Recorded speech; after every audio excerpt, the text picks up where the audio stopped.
Forest Brothers, and it's about the conscription service in Estonia and the sort of battles that they come to when they're sort of coming of age as young men and women, and the sort of trials and tribulations of that. When I was about 12 years old, I met a woman who was part of the Estonian army, and she sort of introduced me to the idea of making this project.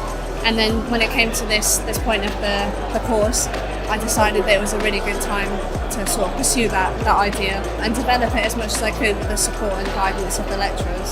The 3 years sort of flow through really nicely with the friendships that you make, and the course really encourages that. It's a very tight-knit family. The whole environment is super supportive of everything that we do. It's just one big family, I guess, and it's been an incredible 3 years. It's been challenging at times, but it's been really great at the same time.